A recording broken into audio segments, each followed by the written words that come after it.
Olá, seja bem-vindo a mais uma edição do Reverso UFES, o telejornal laboratório do curso de Comunicação Social.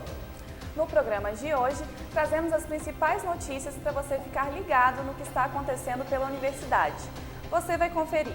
Após as eleições para reitor, o que a UFES espera para os próximos 4 anos de gestão? Como os idosos que frequentam a universidade recebem apoio dos projetos de extensão. Fique sabendo das atividades realizadas especialmente para eles. O comércio informal na UFES tem complementado a renda de diversos vendedores e alunos, além de atender e garantir sua clientela. A falência da Fundação Ceciliano Abel de Almeida e seus impactos para os projetos de extensão da universidade. O coral da UFES realiza o 16º Cantares, no Teatro Universitário, e conta sua história para o Reverso.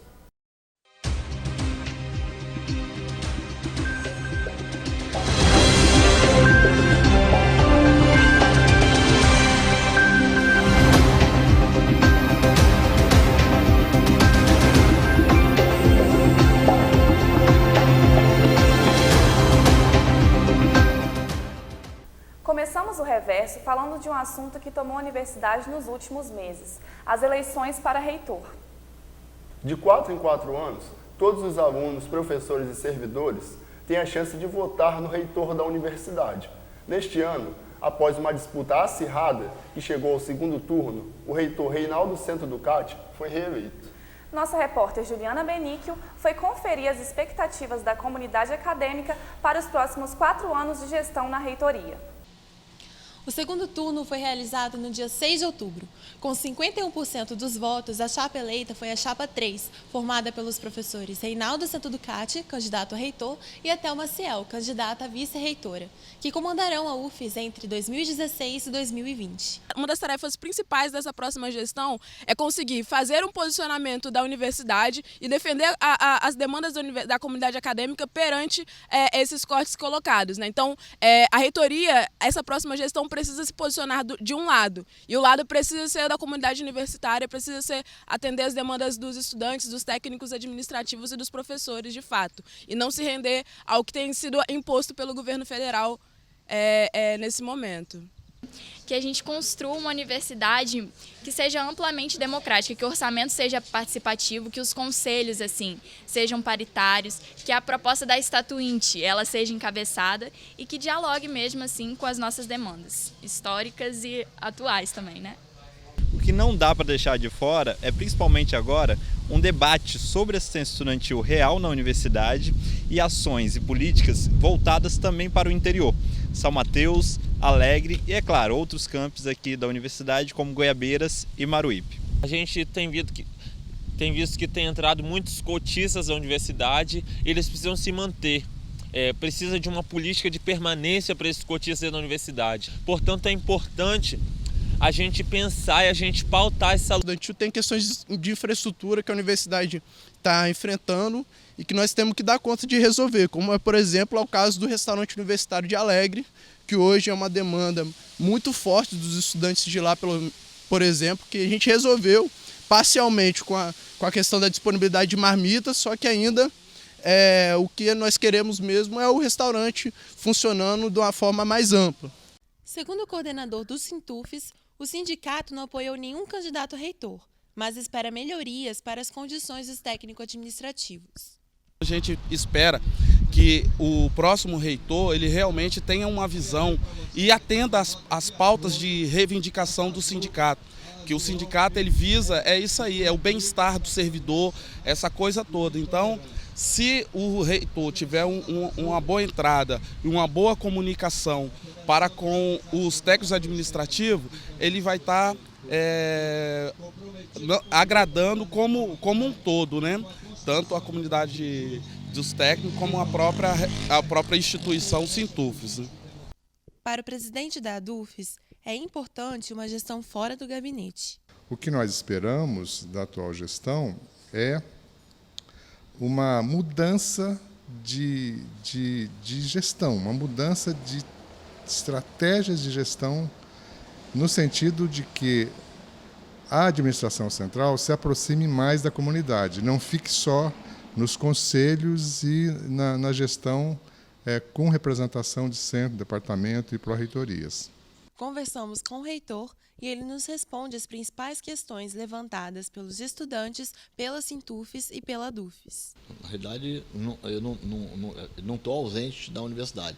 Talvez esteja muito, uma grande parte do tempo despachando dentro do gabinete, talvez sem percorrer mais os outros setores da universidade. Nós instituímos já na gestão anterior e agora vamos aperfeiçoar e modificar até o gabinete itinerante e a presença do reitor e da vice-reitora nos vários espaços da universidade.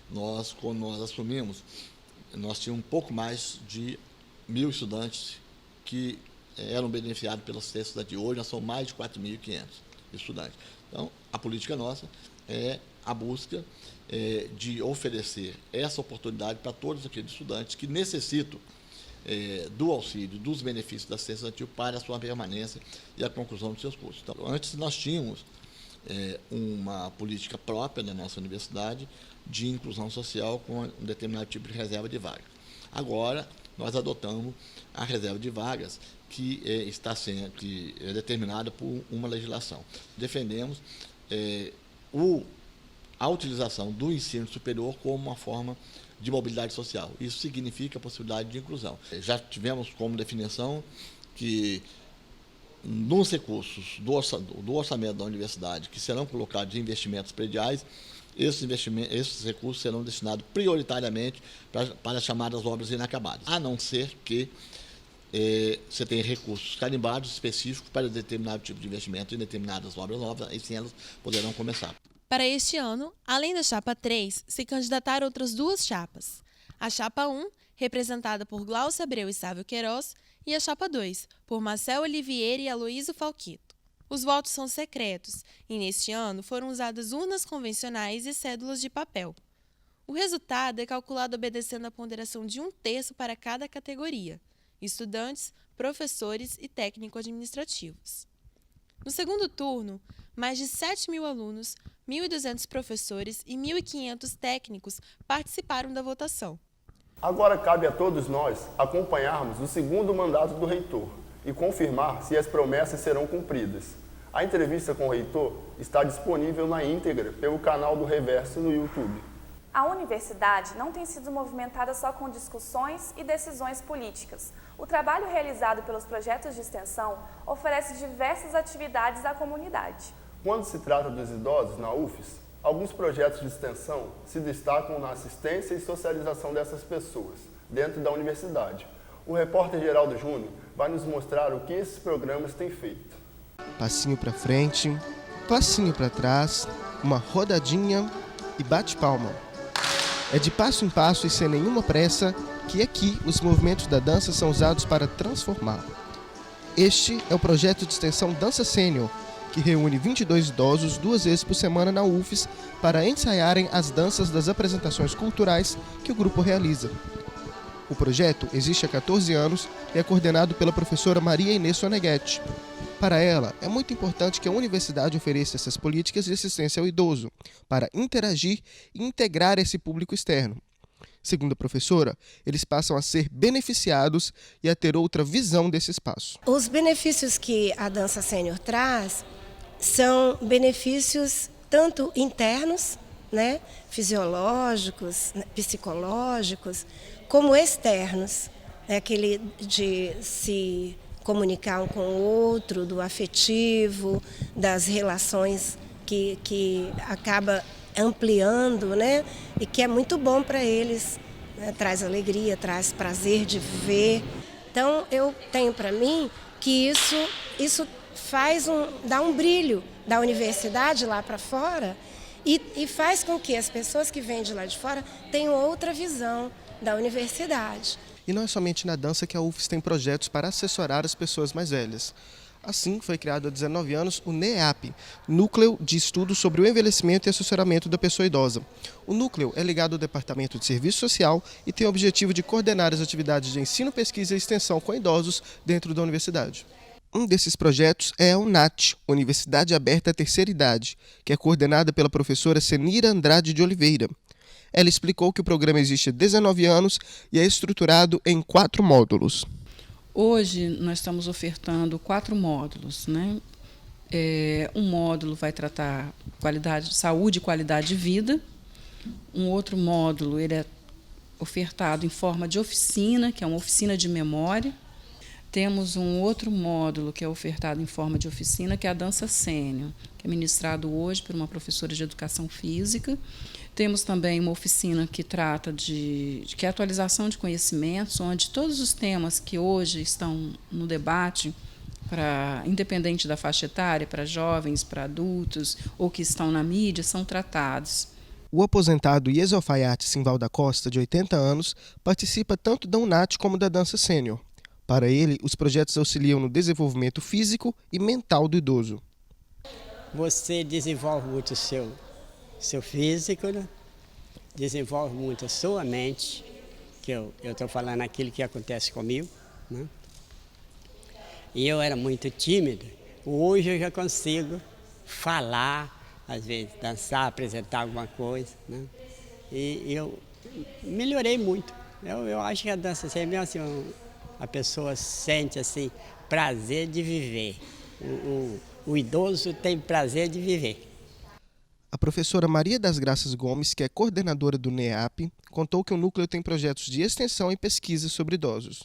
O núcleo funciona neste sentido, né, de subsidiar políticas públicas, de subsidiar estudos, de fomentar, né, esse debate que ainda está muito reduzido sobre a velhice, né, aqui no nosso meio acadêmico e também no âmbito da sociedade de um modo geral. A servidora aposentada da UFES, Terezinha de Jesus, contou que participa da dança sênior há 6 anos e, através do projeto, conseguiu superar a depressão. Eu já pertencia à dança sênior, era concursada da UFES, trabalhava no NPD e já pertencia à UNAT. Aí me aposentaram quando eu completei 70 anos e chegou uma colega que dançava a dança sênior e perguntou: Terezinha, o que você tem? Está triste? Eu digo, não. Então, aí eu contei a história. Aí ela disse, vem para nós, vem para a dança sênior.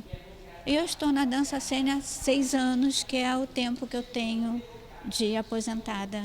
Se você se interessou e deseja conhecer ou participar de algum dos projetos, pode procurar a sede do NEAP no prédio anexo ao Departamento de Serviço Social da UFES, no CCJE. O telefone é o 3335-2592. Provavelmente, ao andar pelo campus da universidade, você já deve ter encontrado alguns vendedores ambulantes.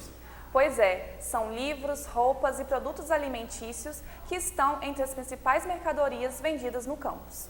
Mas o que alguns não sabem é que grande parte desses vendedores tem no comércio informal sua principal fonte de renda ou até mesmo complemento dela. A repórter Nadine Alves nos traz as histórias de alguns vendedores e o posicionamento da universidade sobre a venda informal no campus. Devido ao intenso fluxo de pessoas, o ambiente da UFES é visto como uma oportunidade de comercializar inúmeros produtos. É possível encontrar doces, pulseiras, livros e até camisetas. No comércio de produtos alimentícios, o horário mais frequente para essa atividade é das 11 às 2 da tarde, quando há um grande volume de pessoas nas proximidades do restaurante universitário. Embora no restante do dia, é possível observar vendedores em outros locais da UFES. O seu Jorge é um deles. Ele comercializa picolés e sorvetes há mais de 20 anos no campus. O diferencial é que é um produto bom, um produto que eu procuro caprichar bastante. E eu já fabrico, né? Já estou fabricando. E eu fabrico com açúcar, picolé com açúcar normal e já fabrico também com açúcar dietético, que está tendo uma boa aceitação também. O açúcar dietético já porque tem muitas pessoas que têm problema, né, com açúcar, então esse açúcar dietético já passa a diminuir bastante, já melhora bastante, né, ao lado dessas pessoas, né. Uma relação muito boa, né, graças a Deus eu sou bem, as pessoas me recebem muito bem aqui, me tratam muito bem, tenho um conhecimento há longos anos, que já tem quase 30 anos que eu trabalho aqui, então o meu relacionamento com as pessoas é muito bom, eu sou bem acolhido. Os livros também são produtos bastante comercializados dentro da universidade, atraindo compradores pelo preço baixo e facilidade no acesso. Para mim, a importância total, primeiro pela questão do conhecimento você ter contato com as coisas, que muitas vezes algumas coisas você também não consegue nem achar na internet, nem achar em outros meios. E por meio do livro você tem mais contato, né? Então eu acho mais interessante do que você ler digitalmente. E você consegue comprar bem mais barato do que numa livraria. Você pega por serem livros usados, mas sempre em ótimo estado também, com preço bem abaixo do mercado. Mas não só os vendedores de profissão utilizam a universidade para comércio. Muitos estudantes acabam desenvolvendo produtos na intenção de complementar a sua renda com as vendas. Eu comecei a vender o alfajor na UFES em agosto de 2014 e foi mais por uma necessidade, porque eu iniciei uma bolsa de extensão e o valor de R$400 não cobria os meus gastos. E eu nunca fui notificado pela universidade por ser um vendedor ambulante. Eu vendo fora da UFES, eu faço encomendas quando me pedem, porque com o cartão Fidelidade fica fácil da pessoa ter uma comunicação melhor comigo. Então elas me ligam ou mandam um e-mail ou até mesmo se comunicam comigo através da página do Facebook. E aí eu faço encomendas para vizinhos, parentes e amigos. Gustavo até criou um cartão Fidelidade para aperfeiçoar as suas vendas e cativar os seus clientes. Então, eu gosto muito do alfajor do Gustavo, primeiro porque ele é super simpático com a gente e tal, ele conserva, assim, os clientes dele, tem cartão Fidelidade e o preço é muito bom também e o produto maravilhoso, né? Não precisa nem falar. Seja como profissão ou para complementar a renda, a atividade de comércio dentro da UFES não é permitida. A proibição segue a Lei Federal 8.666/93, declarando que as obras e serviços da administração pública, quando contratados com terceiros, serão necessariamente precedidas de licitação.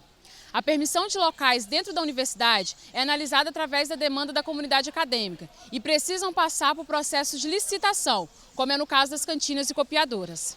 O dono de um dos estabelecimentos mais movimentados da UFES conta como é o impacto desses comerciantes informais em suas atividades.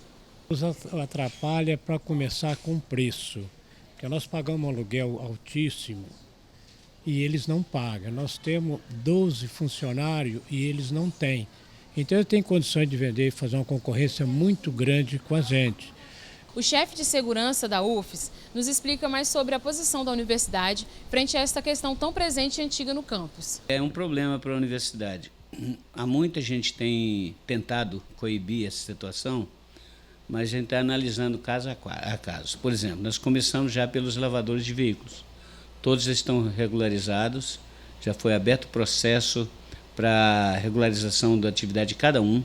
Agora nós estamos fazendo uma comunicação aos diretores de centro, naqueles locais onde tem comércio informal. Então a gente está notificando os diretores de centro, até para ele dizer qual é a razão daquele pessoal estar ali. A Anival ainda esclarece os motivos da proibição e as medidas que a universidade está tomando em relação a essa atividade de comércio. A Lei 8.8666/93, artigo 2º e 3º, ela é bem clara. Qualquer comércio, qualquer atividade comercial em área pública, em área federal, ela deve ser licitada, deve passar primeiro por uma licitação. A administração não pode aceitar um comércio que não esteja corretamente na forma da lei. Então, essa é uma das razões que nós estamos agora notificando a todos os ambulantes para resolver essa situação. Que existe realmente pessoas que estão aqui há muitos anos dentro da universidade executando aquele tipo de tarefa, como era o caso dos lavadores de carro, que tinha pessoas aí com mais de 25 anos que lavavam veículo aqui dentro, e só agora que nós conseguimos, nessa administração, é que se conseguiu regularizar isso. Cada um tem o seu processo, eles recolhem a taxa de água, a taxa de luz, então eles têm hoje essa atividade regularizada. Olha, os centros, às vezes, eles fazem vista grossa ou às vezes permitem que alguns alunos, determinados alunos, fazem algum tipo de comércio, às vezes até dentro da sala de aula. É proibido, mas é aquele caso. Você dói o coração, às vezes, de ver um aluno de problema de renda, né, situação, e eles querem complementar a sua renda vendendo alguma coisa. E isso às vezes, muitas vezes, acontece até pela negligência um pouco da vigilância e também pela complacência do setor em querer ajudar aquela pessoa, aquele aluno, entendeu? Isso é uma situação que nós temos que combater. E a nossa Procuradoria Federal tem nos advertido sobre isso, para combater o comércio clandestino dentro da universidade. Agora, iremos falar de um assunto que tem afetado o funcionamento de importantes projetos da UFES e se tornou uma incógnita para a comunidade acadêmica. Com o objetivo de apoiar e incentivar as atividades da UFES, a Fundação Ceciliano Abel de Almeida se estabeleceu como principal representante do tripé acadêmico, o ensino, pesquisa e extensão. Mas depois de processos judiciais por desvio de recursos públicos e fraudes em concursos, a Fundação foi à falência, com dívidas que chegam a 30 milhões de reais.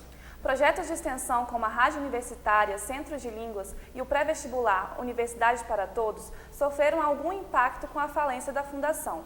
Entenda o caso e as suas consequências com a repórter Raíssa Afonso. Um dos projetos afetados pelo fechamento da Fundação Ceciliano Abel de Almeida foi o pré-vestibular Universidade para Todos. O projeto oferecia para alunos da rede pública com renda inferior ou igual a 4 salários mínimos preparação gratuita para o vestibular. A estudante destaca a importância que o PUPT tinha para garantir o acesso e dar oportunidade de ingresso na universidade. Esse foi meu pré-vestibular e depois eu também pude usar os livros para pesquisar muitas coisas, porque os livros são bem completos, eram feitos por professores muito bons. E foi isso, foi o meu pré-vestibular. O que eu tive de pré-vestibular eu tive no PUPT mesmo. É uma perca muito grande, porque tem muita gente que não tem condição de fazer um pré-vestibular. E essa era a porta de entrada para a universidade. Que a gente sabe que o ensino público não condiciona o aluno à prova da UFES. A gente não está preparado. Se a gente sair da escola pública e vir direto para cá, a gente não está preparado. E o PUPT era meio que uma ajuda. Era um pré-vestibular mesmo, era bom por causa disso, porque preparava a gente para aquilo. Alguns dos projetos mantidos pela antiga fundação ainda continuam ativos, como é o caso da Rádio Universitária, que hoje é administrado pela Superintendência de Cultura e Comunicação da UFES. A rádio ela sofreu um baque muito grande com o fechamento da fundação, né? Porque a equipe, né, que funcionava o jornalismo da rádio, a parte de captação, a parte de atendimento, eram funcionários contratados pela Fundação. Então, nesse desmanche da Fundação, a universidade ela perdeu essa característica que ela tinha de fazer um jornalismo independente, né?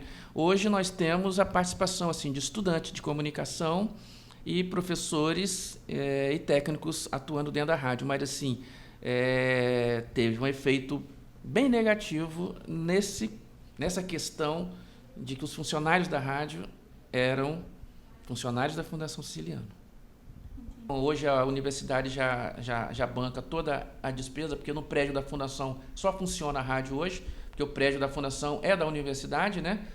E lá nós já temos os estúdios, que agora, em parceria com o Departamento de Comunicação, a gente está recebendo mesa de som nova, sabe? Então, a equipe do teatro também, que é da SUPEC, está ajudando na manutenção. Então, a universidade hoje assumiu todo o papel da manutenção técnica da rádio e conseguimos, né, com o apoio da administração central da UFES, manter a rádio sem nenhum arranhão, né, no momento de crise, né, que é essa questão da fundação, que abalou bastante o funcionamento da rádio, mas com a participação maior, mais assim, de estudantes, técnicos e professores da universidade, a gente faz a rádio universitária. Assim. Outro projeto que continuou funcionando após o fechamento da fundação foi o Centro de Línguas. Não houve um prejuízo direto para os usuários do projeto, para os alunos ou para os usuários dos serviços oferecidos pelo projeto. Tudo permanece da mesma forma como vinha sendo feito antes.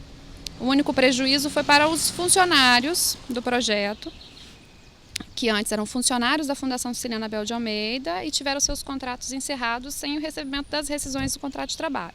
Mas para o desenvolvimento do projeto, tudo continua da mesma forma. Não teve grande mudança. A gente só mudou de uma fundação para outra fundação. Então, encerrou o contrato com a Ceciliano e começou um contrato com uma outra fundação, a Fundação Espírito Santense de Tecnologia, FEST. O Centro de Línguas não é financiado por uma fundação de apoio.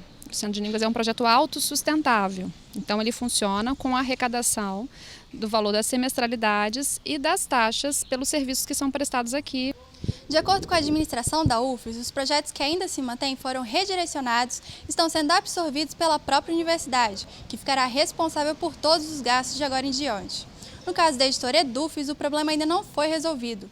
O superintendente de comunicação afirmou que o rompimento com a fundação prejudicou a comercialização da produção acadêmica. E a Superintendência de Cultura e Comunicação da Universidade, nós tínhamos alguns convênios com a Fundação Siciliano, mas, sobretudo, os que ficam mais afetados são a Rádio Universitária e a Livraria Universitária. No âmbito da editora, que era um outro convênio que a gente tinha também, a Fundação se ocupava da parte da comercialização dos livros produzidos pela Edufes. Então, a gente não pode vender livros, a universidade não pode vender. Para vender hoje, como é que faz o processo, sem a fundação? Cada livro vendido, uma pessoa escolhe o livro, aí ela preenche uma guia de recolhimento da União, vai no Banco do Brasil, faz o pagamento dessa guia, volta na livraria e fala assim, eu paguei a guia, então o dinheiro entrou para a União e ela pode levar o livro.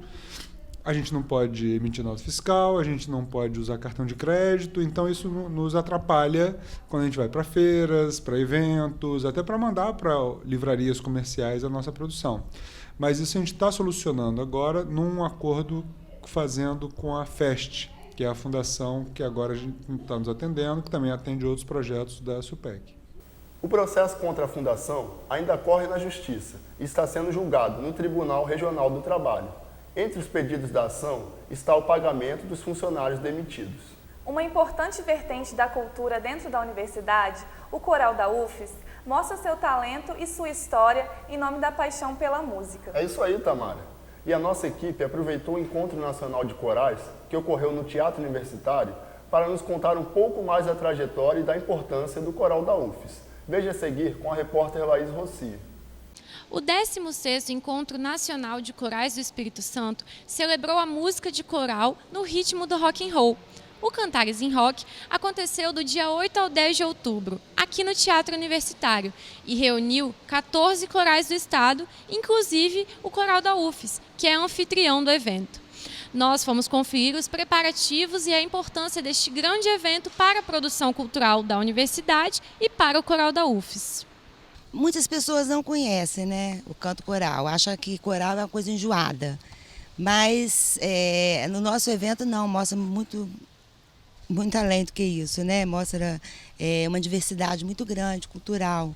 Eles apresentam vários estilos musicais, o erudito, o popular, o folclore.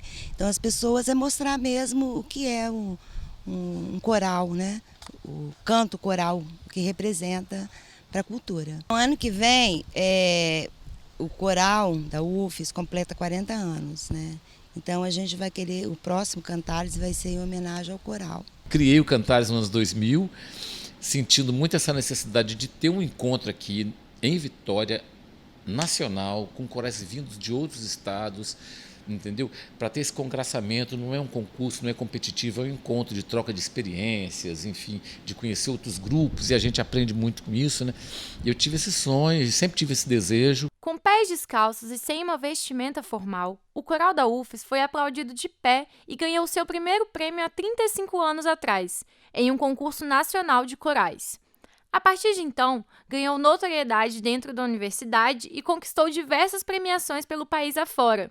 Isso só foi possível graças aos alunos da universidade e ao maestro Cláudio Modesto, que reativou o coral em 1980 e permanece formando cantores por meio da paixão pela música. Costumo dizer que o Coral da UFES realmente é a minha vida, né?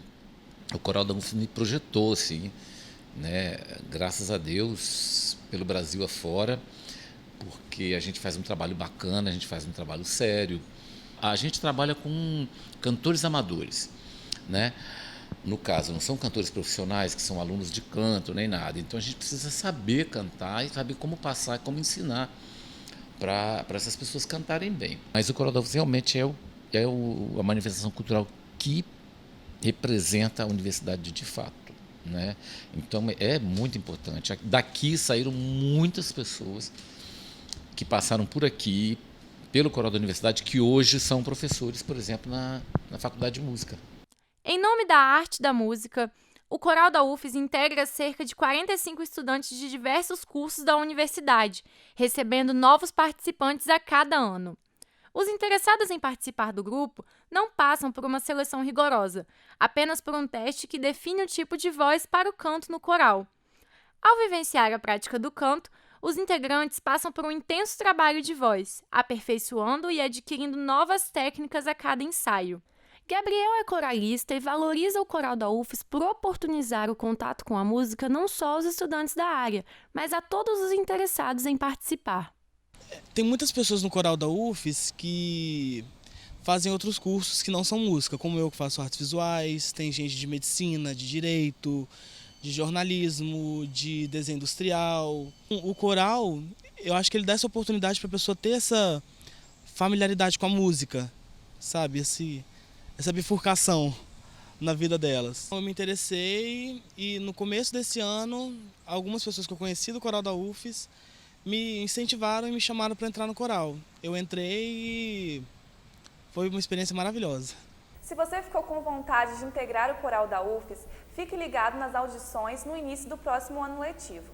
Para mais informações, entre em contato pelo telefone 4009-2370. O Reverso UFES encerra essa edição e nós ficamos por aqui.